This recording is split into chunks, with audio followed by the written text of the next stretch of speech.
approves 2025 supplementary budget and Town and Essential Town cemeteries in deplorable condition. These stories and many more are lined up in this edition of News Hour. Stay with us for the next 55 minutes.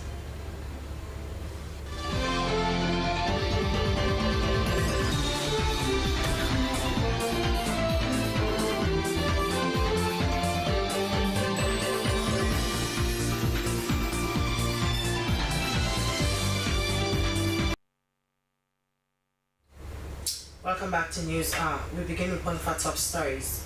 Alex Labia Safa has taken the oath of office before President Julius Maada Bio at State House. The new Electoral Commissioner for the Eastern Region pledged to uphold electoral laws and strengthen democratic institutions.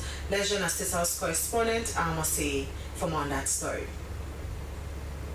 I, Mr. Alex Labia Safa, do hereby in the name of God, Allah, swear that I will faithfully and truly discharge the duties of the Electoral Commissioner Eastern Region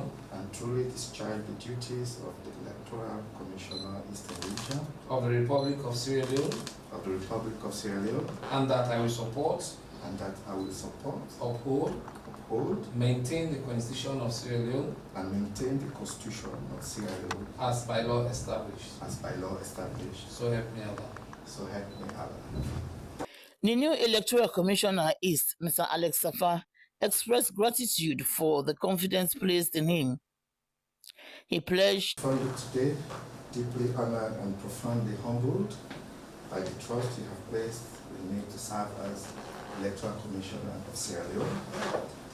Your confidence, sir, in appointing me to this crucial office reflects your steadfast commitment to strengthening our nation's democratic institutions. I'm keenly aware that the accountable, impartial, and transparent Electoral Commission is the backbone of any vibrant democracy. I accept this with utmost humility.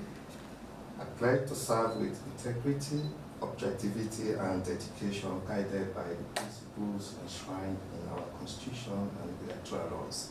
President Julius Maada Bio congratulated the commissioner and wished him success in his new role. It's going to be administrative mostly, but come 2028, there will be a lot of pressure.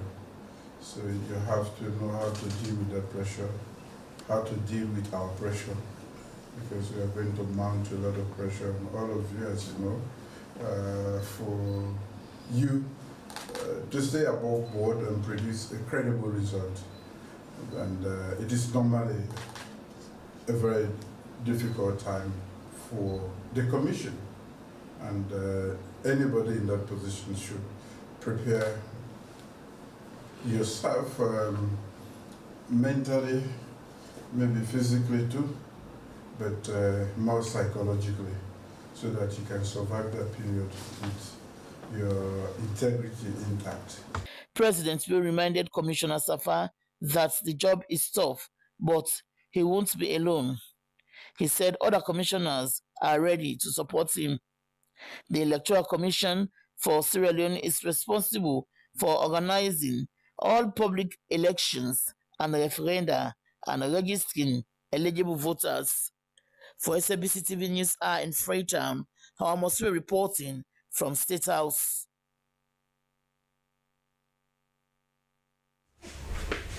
Parliament has passed into law the Supplementary Appropriation Act 2025. It makes additional provisions for services of Sierra Leone for the year 2025. The House also ratified the financing agreement between the European Commission and the government of Sierra Leone for sustainable food and agricultural value chain development in Sierra Leone. Dennis Fraser is the Slbc's parliamentary correspondent, and in our reports. And the bill entitled the Supplementary Appropriation Act 2025. Presenting the supplementary budget to the House for enactment, the Minister of Finance, Sheku Fantamadi Bangura, noted that the reasons for the supplementary budget were to improve the economy and address global shocks and uncertainties. among other economic reasons. Members, inflation declined steadily from 54.5% in October 2023 to 13.8% in December 2024. Inflation continued to decline in 2025, reaching a single digit of 7.1% in June 2025. Members of Parliament across the aisle were examining the immense benefits of the supplementary budget, used the opportunity to draw the attention of the Minister of Finance on why the reduction in allocation to key revenue-generating ministries. If the revenues have been collected properly, we must probably even overstep the projections. But definitely there is a problem with that. And without those monies being collected, it will be very, very difficult for the government, for the Ministry of Finance to disburse the monies actually allocated. Critical units that you don't understand, you don't understand. Like agriculture. Agriculture has the tendency to stimulate growth in other sectors. When you start agriculture, you start education. When you start agriculture, you start health. When you start agriculture, you start almost you supplement the economy. Crowning the debate, both the leader of government business, Honorable Matthew Sanyuma, and leader of the opposition, Honorable Abdul Kagbo, had a heated debate on the credibility of the budget and slashing down capital expenditure as a reverse of austerity measures. This budget is a clear case of government trying to cut down their expenditure, government trying to ensure that they reduce their expenditure, but because of the utterances they have made on austerity measure, they have decided to give it another nomenclature, a synonym. Exactly. In bringing supplementary budget, it's not because we are afraid of Pakistan. It's to push in where our challenges are, and we can be able to meet out what we can solve at the short possible time. That's why it's coming 6 months down the line. And he has explained what is the target. Allocated figures can also be reviewed. In another development, MPs also ratified the €35 million financing agreement between the European Commission and the government of Sierra Leone for sustainable food and agriculture value chain development. The grant is intended to boosting productivity through mechanization. There is a 5-year scope in growing cassava, infant food, and others. Slbc, Dennis Fraser reporting. Two of Freetown's oldest cemeteries, Freetown and Ascension Town cemeteries, are in deplorable conditions as thick grasses continue to grow and cover the burial grounds. The situation has sparked frustration among residents and families of deceased persons. Our reporter Mohammed Laminture brings us more on the deteriorating conditions at Freetown and Ascension Town cemeteries.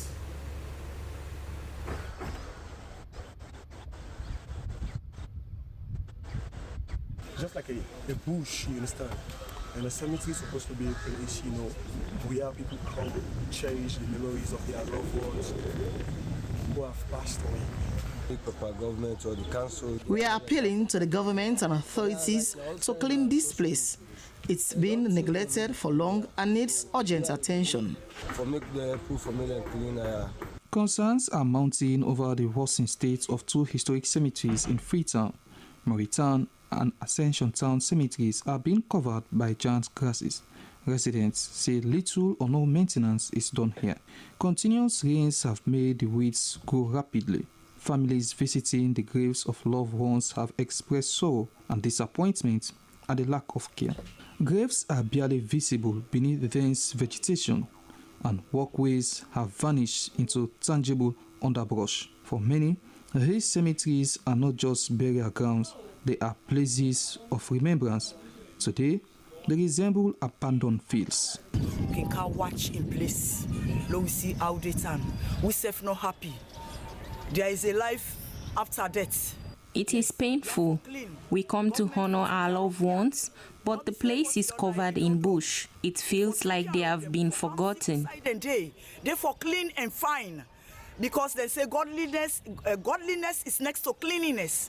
Without regular brushing, or keep up, weeds have taken over, making it nearly impossible for visitors to locate graves or perform traditional rites. At Ascension Town Cemetery, the story is the same: overgrown grasses, block walkways, and a growing sense of abandonment. This shouldn't be happening here. Even the East End Cemetery is in a similar state. These places deserve proper attention. If you go and you see, you could not say if people in their community they already take care of this bankroll. Despite repeated appeals, there has been no official response from municipal authorities, the Freetown City Council. Some residents have begun organizing their own cleanup efforts, but they insist that long-term solutions must come from those responsible. The same situation here at Ascension Town. It is very bushy. I spoke to the caretaker Mohammed Mara. He categorically informed me that he cannot see anything on camera, but he told me that it is over 4 months now and this place has not been cleaned by the authorities. And then he told me that if I want to say anything or I want to do anything, I should contact the media officer for the Freetown City Council. But it is a situation that calls for urgent action, because from what we can see, this is the last destination of every human, every soul who must be here on a single day. So it is better for us to ensure that the needful is being done. For SLBC, I am Parliamentary, reporting from Ascension Town.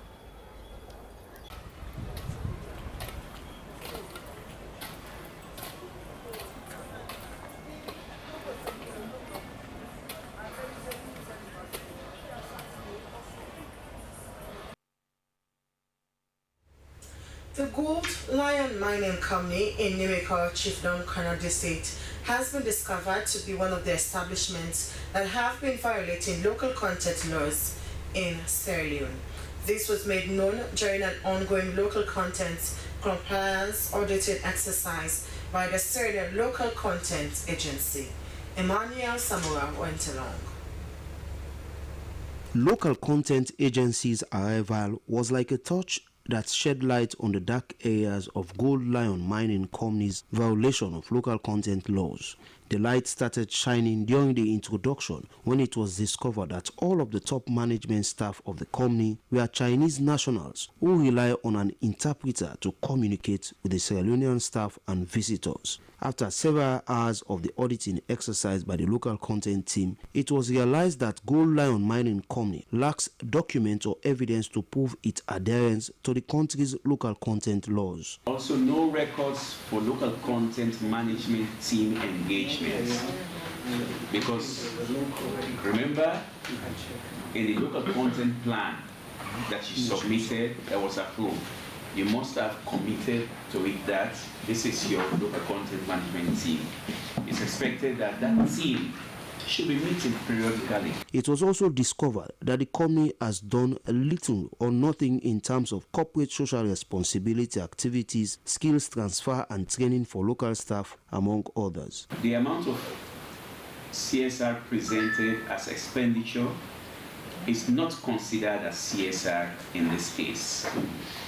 Which one?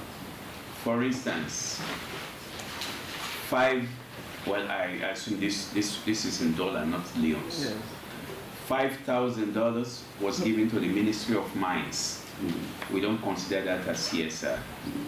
As support for Canada. On the sidelines of the auditing exercise, it was also realized that the company has been marginalizing the local staff. This situation prompted the Director General of the Local Content Agency, Fudeba Dabo, to assure the locals of affirmative actions that would change the situation on the ground for them. I want to assure the cross-section of you that are here today on behalf of the locals that the Local Content Agency want to assure you that if what was happening that was then were effective immediately, we will ensure that change comes to this company, Gold Lion Mining Company. Operating in Nemiko Chiefdom Connaught District, the Chinese-owned Gold Lion Mining Company is into gold mining activities. Emmanuel Samura, SLBC.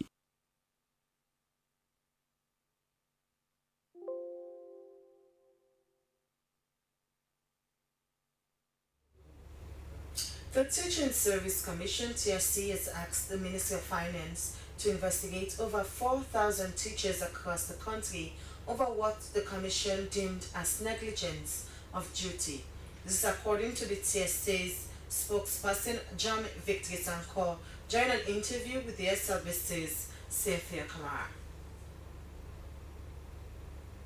In that letter, it is clearly stated that we got to that number as a result of mass legislation and verification that the Commission did. Way back in March and April of 2025, we did a nationwide legislation of all teachers in the country, whether in public schools or government schools, and we also did a verification of teachers, especially those on the government payroll. So we, of course, targeted a wide range of numbers. We covered over 40,000 teachers that are currently in the classroom within the country. So that was how we got to a number, quite a huge number, that are on the payroll but were not verified during that process. Okay, so someone might ask that 1 month to do verification nationwide, someone might be doubting maybe the time wasn't enough for you to arrive at that particular amount of having over 4,000 unverified teachers.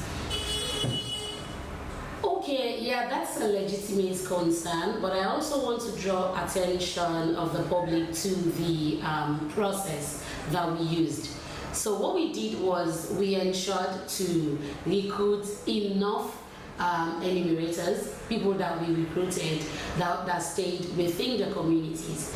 Okay, so Jam, we're talking of over 4,000 unverified teachers in government payroll. So firstly, take us through how were they recruited? But I want to assure you that these are teachers that have been active in the classroom. So when the Teaching Service Commission started recruitment from 2017-2018 academic year, the way the Commission does this is that, according to policy, we're actually supposed to advertise, leave it open for people to apply. But the way the Commission does it, because we found out there are so many volunteer teachers, very active, qualified, and trained, are in the classroom. So these have been volunteer teachers that have been very active in the classrooms. They have recommendations that they've been doing their work very well, because since 2017 that the Commission has been doing recruitment, we've done recruitment for over 20,000 teachers. A matter of, well, now I have my PIN code, my salary runs in the bank, I can do what I feel like doing, which is actually not supposed to be the case.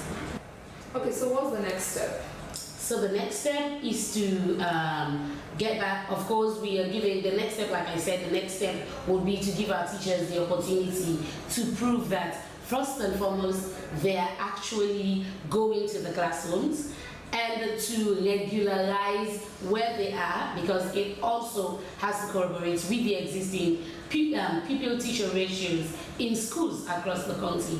So we need the system to be regularized. We need it to be in a way that when I check the teacher records, I check teacher records management system for all teachers in the country. I check for Mr. Bangura, and the system tells me that Mr. Bangura is in Sapphire Court School. I can go to Sapphire Court School and meet Mr. Bangura there. Not a situation where Mr. Bangura is supposed to be in Sapphire Court School, but I go to Sapphire Court School, he's not there, and Mr. Bangura is in Lompa School, another part of the country, doing something else. That is the next step, to regularize our data system. That was the Public Relations Officer, Teaching Service Commission, Johnny Sanko, and that interview with my colleague, Cynthia Kaman. Over 30 students have graduated from the Life by Design Useful and Vocational Institute after completion of trainings in catering, tailoring, hospitality, and hairdressing. Nandewa Tharonka witnessed the graduation ceremony at the National Pentecost Church in Kisti, and now report. For the past 24 years, the Life by Design Useful Hands Vocational Institute has contributed to building the mindset of many who were not fortunate to pursue formal education at tertiary level. A total number of 39 students were well dressed in their graduation regalia after gaining adequate knowledge in various disciplines such as catering, tailoring, hospitality, hairdressing, among others. They appeared determined to showcase their skills and render services the society needs at all times. Chairman, Board of Trustees, Life by Design, Useful Hands Vocational Institute, Bishop Benjamin Bangura, said their goal was not only limited to teach skills, but to build hope and help them be self-reliant. I feel so proud because we are contributing to national development. This is not the end of the learning. They have more to learn. This is just a tip of the iceberg. And that will be my pride to see them, gainfully employed, advancing their learning, so that at the end of the day, we can be proud to say these were products of the Useful Hands Vocational Institute. Guest speaker, Pastor Edna Kamara, encouraged graduates to continue adding value to themselves and to make use of the skills they have gained so far. Be intentional about your earning skills and become established. Listen, we are past the area where job comes to find us. Best Graduating Student of the Year 2025, Zainab Kamara from the Hospitality Management, Catering and Tourism Department, expressed gratitude and called on other youths to engage themselves with something beneficial to transform their lives. I feel so proud of myself. If you have dropped out from school or you have get pregnant, I want to advise you all to come to Useful Hands Vocational Institute. Representatives from the Ministry of Tertiary and Higher Education and other partners also encourage them to grow, improve, and to use their skills to create a meaningful life, not just for themselves, but for their communities. For these 39 graduates, the event marks the start of a new chapter. With knowledge gained in various disciplines, they were now ready to face the future with confidence. Slbc News, Nandewa Togonka reporting. The National Social Security and Insurance Trust, NASIT, and the Sierra Leone Bar Association have begun enrolling lawyers into the National Pension Scheme. The initiative aims to improve on the welfare of private legal practitioners in Sierra Leone. Jonathan Turner has more on that story. The session was seen a step toward providing social security for lawyers outside the public sector. President, Sierra Leone Bar Association, Adama Gento Kamara, linked the pension scheme to a fulfillment of one of her manifesto promises. She said championing the welfare of private legal practitioners was a priority. This, she noted, has become a reality through continuous engagements with NASIT. When I offered myself to serve as president of this noble association, I did so with a deep conviction that the welfare of our members, especially those in private practice, deserves urgent and strategic attention. In my manifesto, I pledged to explore and establish a sustainable pension scheme that will provide financial security and integrity for our colleagues during their post-practice years. Solicitor General Robert Kowa said it was vital to establish strong welfare systems in the legal profession and transformative step in the right direction. He congratulates the President of the Sierra Leone Bar Association, whose leadership continues to demonstrate vision and commitment to the welfare of its members. By bringing this critical issue to the forefront, the Bar Association affirmed its role not only as a professional body, but also as a guardian of the long-term well-being of its members. It was also established that the pension scheme will provide a long-term security for legal practitioners operating outside the public sector. The scheme we are putting together starting roadblocks I can clear in terms of our system and processes. But I want to invite practitioners to take the scheme as yours. You listen to Mr. Mami, you listen to your president.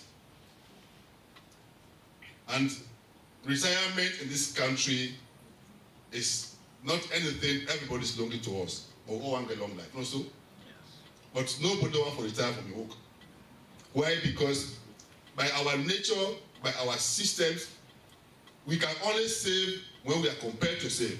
The inclusion of private legal practitioners into the NACI scheme was said to also support government's commitment to expanding social protection to all sectors of the workforce. For SLBC News, Jonathan Turner reporting.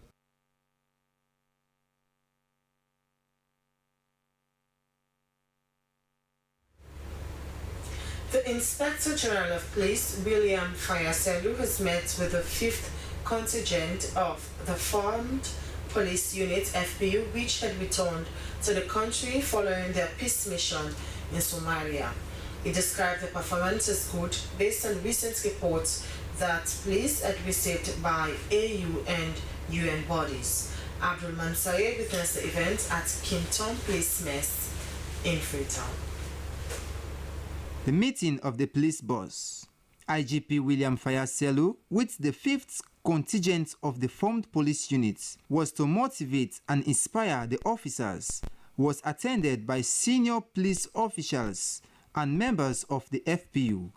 The IGP highlighted the importance of dedication and commitment in ensuring the success of peacekeeping operations. He acknowledged the challenges faced by the officers in the field, but urged them to view those challenges as opportunities for growth and service. 1 year, 9 months, they are working very hard, I know.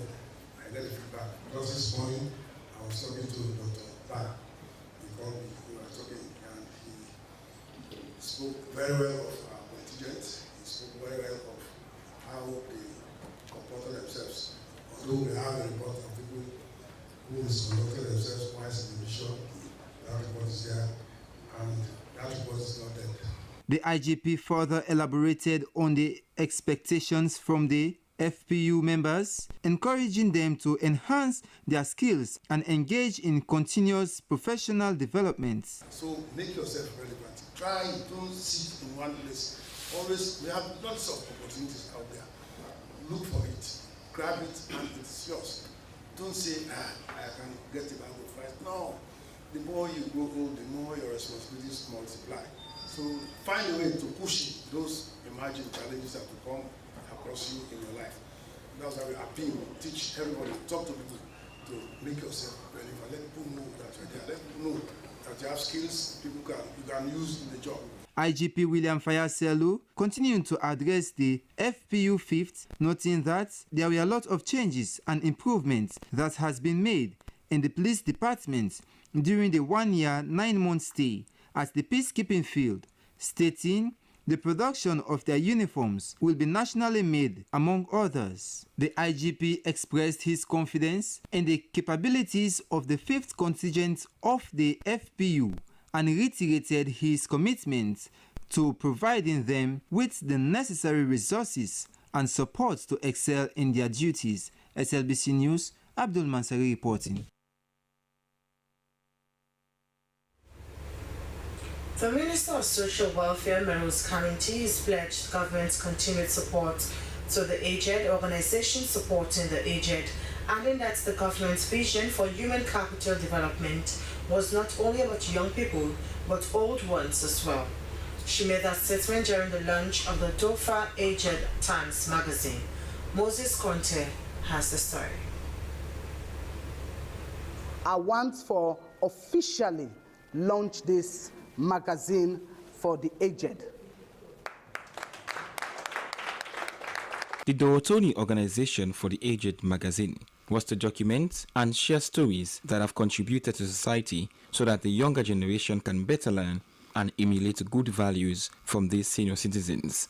According to the CEO, Dofa, Doreen Barry, The magazine was to bridge the gap between the younger and the older generation to better understand stories of the aged and retain them in their memories. The essence of this magazine is to document and also share stories about our heroes and heroines who are elderly people that have contributed so much in society, so that the younger generation, whom we refer to as Gen Z, can better learn and also try to emulate some of the good values of these senior citizens who have worked so hard for the country.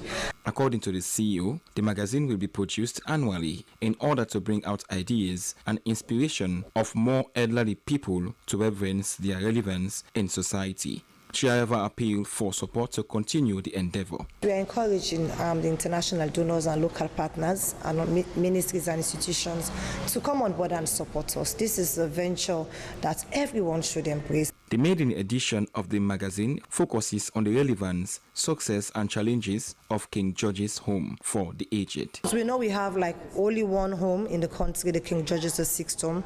So we saw it fit that we need to let the general public know that there is this home with lots of challenges. And this is the home where most people who are homeless aged go to. And you don't know what will come out of you when you get old. So it is of essence that we try to make that place be restructured. Minister of Social Welfare, Melrose Camington, commended DOFA for the initiative in complementing government effort, adding that they will remain committed to support the aged or organizations supporting the aged. The issues of the aged are real issues. It's really, I don't joke for them as well, whether as teachers, whether as medical people, whether in government parastatals, offices, they have made some amounts of sacrifices. In the military, in the police, you name them.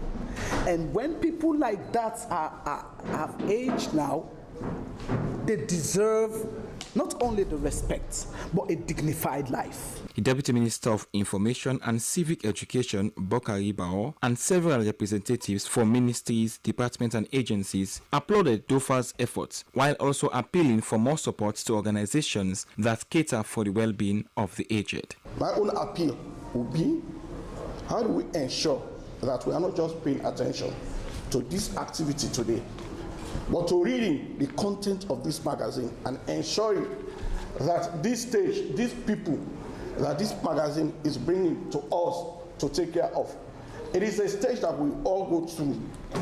So if we don't take care of them today, who will take care of us when we are at their stage? The Dorotoni Organization for the Aged, DOFA, seeks to cater for the interests, welfare and dignity of elderly people in Sierra Leone through advocacy, legal aid and livelihood support. Moses Conte, SLBC.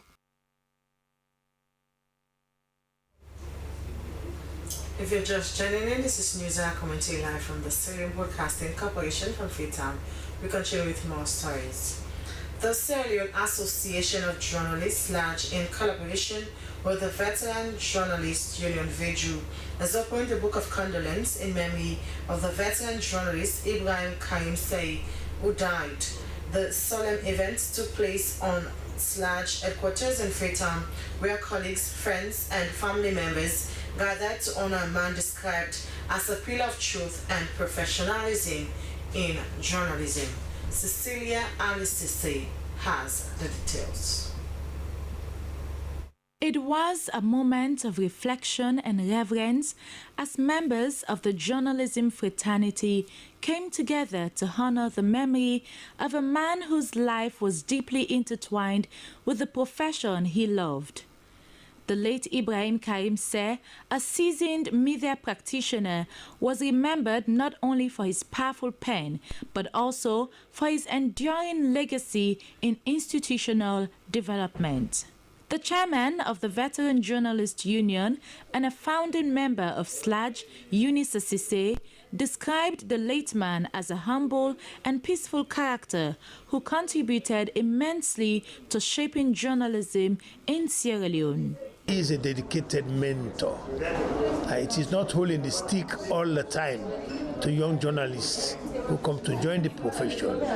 You have to encourage them, deal with their pitfalls, you mentor them and help them. And this is the attribute of Karim Say, as many like to do, but it's, as I said, it's a very dynamic profession. As former Secretary General of SLAJ, Ibrahim Karim Say played a critical role in the growth and transformation of the association.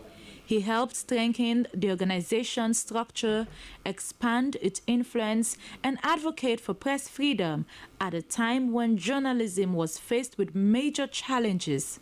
Senior SLAJ member and longtime friend Mustafa Sise described him as an honest and God-fearing man whose commitment to the profession was unwavering. Started Standard Times, we are using the typewriter to publish Standard Times. So we are using the typewriter, and somebody else at another establishment was doing the layout, the desktop publishing. So Karim said, basically, we are using handwriting to write our news items, and then they are inputted on the typewriter before they take to the studio. So if we write and it is not properly written, or writings that need editorial review, Karim Say is always at hand. Others who paid tribute described him as a father figure, disciplinarian, and a truth teller who believed that journalism must always serve the public interest. Speaking on behalf of the family, the late journalist widow thanked SLAJ and Veju for honoring her husband's memory and appealed for continued support. The late Ibrahim Karim Say served in various capacities, including as senior editor at the Standard Times newspaper. His passing leaves a void in Sierra Leone's media landscape, but his ideals of truth, mentorship, and professional excellence live on. SLBC News, Cecilia Alice Sise.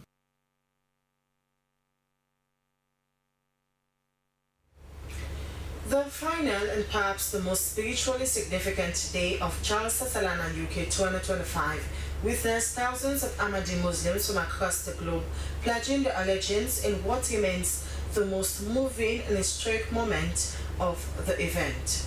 With tears, humility, and heartfelt emotion, the faithful stretched their arms towards Khilafah, pledging to live a life of truth, sacrifice, and unity.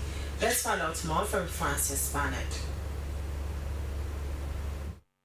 More than 40,000 participants from over 100 countries gathered at the Hadikatul Mahdi in Hampshire for one of the largest Islamic conventions in the world, Charles Sasalana UK 2025. Over the course of the 3 days, attendees engaged in spiritual reflection, interfaith dialogue, and calls for global peace, all under the spiritual leadership of His Holiness Hazrat Mirza Masroor Ahmad. The most profound moment came on the final day during the International Bayat ceremony.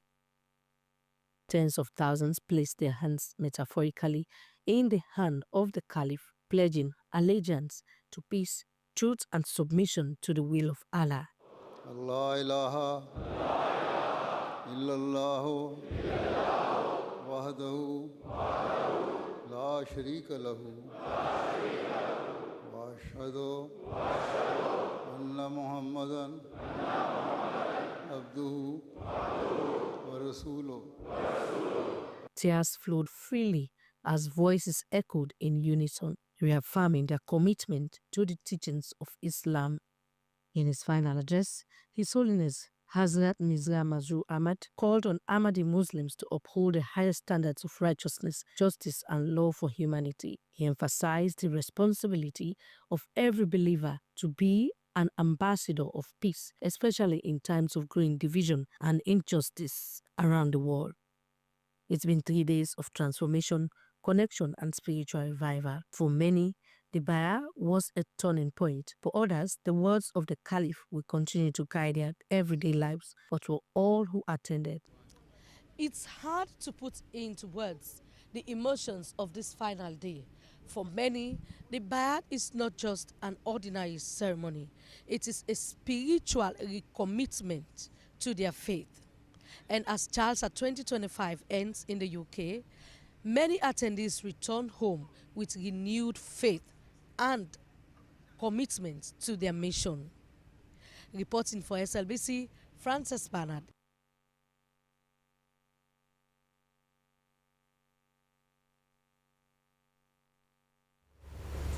In a bid to imbibe in children the culture of memorizing the Quran, Ansarul Al-Aras Islamic Center has organized the Quranic memorization competition for children at the Water community. The center is an orphanage home where young people are not only trained to memorize the Quran, but also to acquire both formal and informal education. Muhammad Koma reports.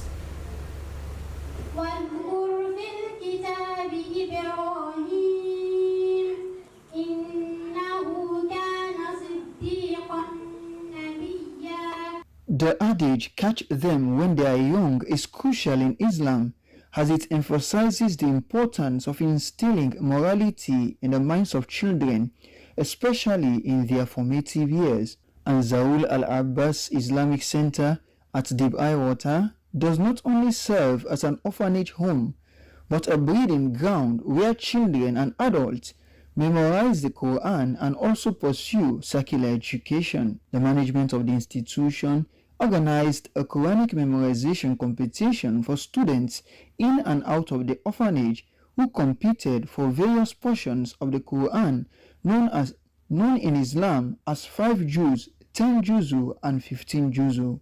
According to the director Ansarul Al-Abbas Islamic Center, Dr. Chawna Ibrahim Ba, the center caters for both Islamic and secular education, where young people are also excelling academically. He encouraged Muslims to memorize the Quran. As a Muslim, you need to know the Quran. So that is why we try to nurture students, even our own offerings. From the onset, you must learn the Quran so that you know about it, you know its meaning, because everything is in the Quran. The Islam is the Quran. Anything you want to know in it is in the Quran. The competitors demonstrated their competence in reciting various chapters of the Quran, but Khadija Abdurrahman Ba, Muhammad Ali Jakite, and Usman Abdulaziz Jallo carried the day as they took first positions in each of the 3 categories. The administrator of the institution, Dr. Abdurrahman Miskinba, was pleased with the outcome of the competition, adding that parents should guide their children to the path of Islam. We as Muslims, we are better off whenever we are educated with the Quran. We are better off with thorough, correct Islamic knowledge. A Muslim who is ignorant of his deen, that person, subhanallah, cannot worship Allah correctly, and he cannot live correctly, you understand? And even his life, that person's life would be overwhelmed with difficulties. The management of the institution also utilized the opportunity to also recognize students who had done exceptionally well throughout their studies. For SLBC, Mohamed Koma reporting.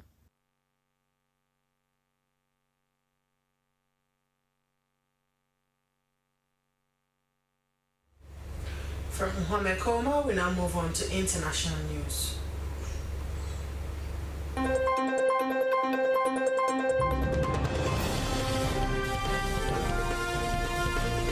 This is the international news, and I am Cecilia Alice Cisse. A man has been arrested on suspicion of murder after 2 men were killed and another 2 were injured in a stabbing at a business in southeast London.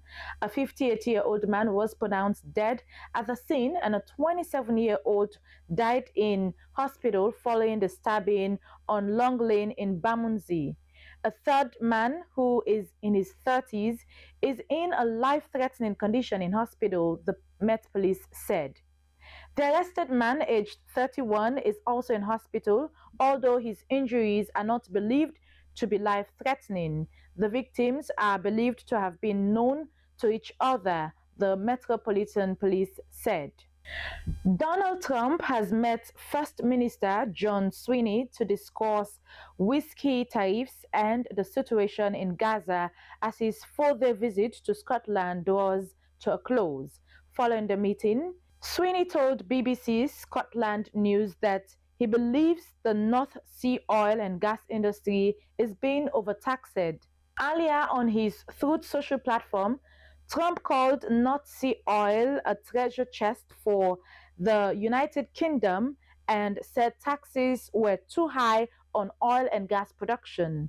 The Scottish government previously supported a windfall tax on the profit of various energy companies, but it has become increasingly critical of the impact the levies are having on oil and gas producers. The First Minister Sweeney also said the president had recently signaled growing awareness and unease about the situation in Gaza. He said it was a source of heartbreak in Scotland and urged the president to use his influence on the Israeli government to secure a ceasefire and deliver humanitarian aid.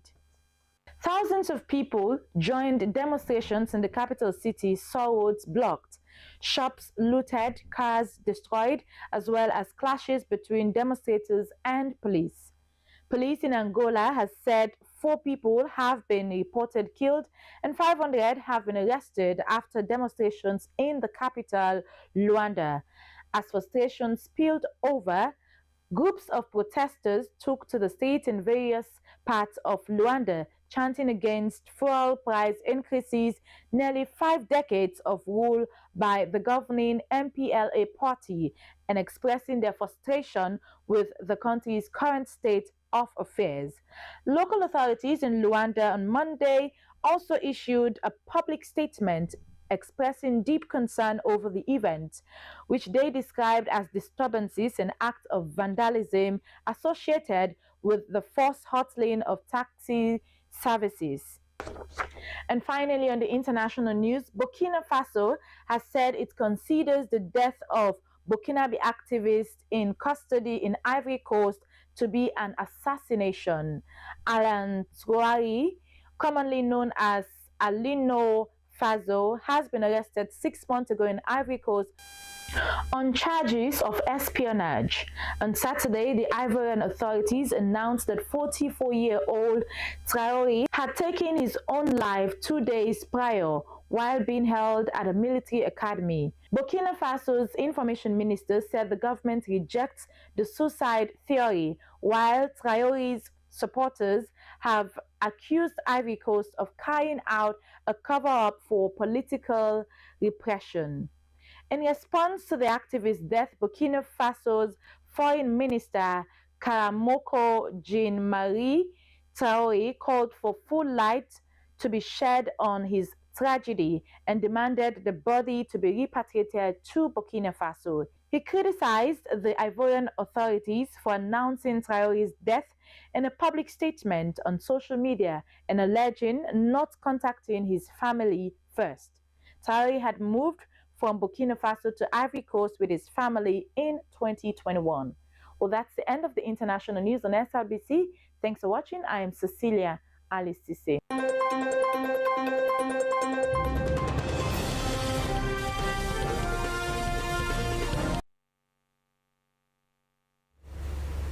Many thanks there to Cecilia Alisise for the international news summary. We now move on to sport updates.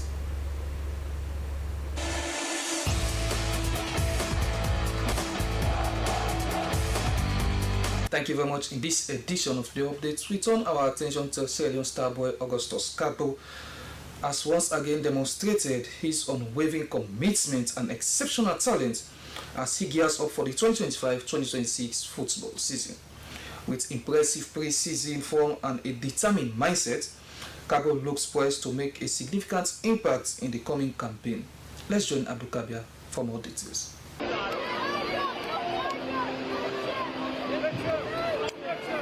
Old Park faithful have every reason to be excited as Sierra Leonean star boy Augustus Kagbo has been absolutely wonderful as he showcases his dedication and talent, shining brightly throughout the Blackburn Rovers pre-season campaign ahead of the 2025-2026 season. Kagbo joined Rovers in January on a deal until 2027 has quickly endeared himself to fans with his wonderful pace and energetic performance. After making some appearances at the tail of last season, the youngster has hit the ground running in pre-season preparation, indicating his readiness for a significant impact in his first full term at the club.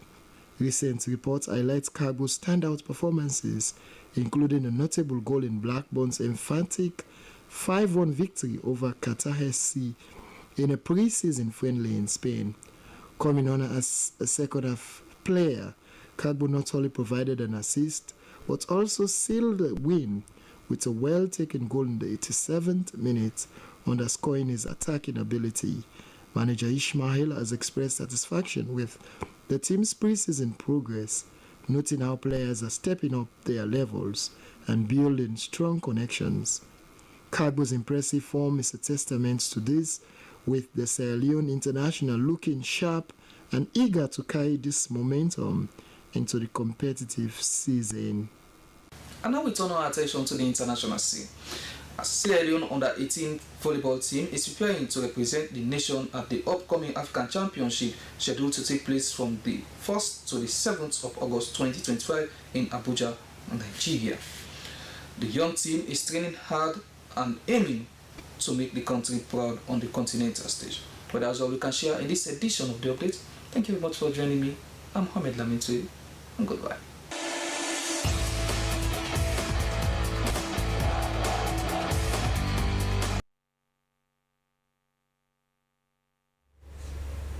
Well, for Mohamed Lamintoui, we spot up the deaths out the cutting down of the news this afternoon. But before we go, a quick recap of a main point.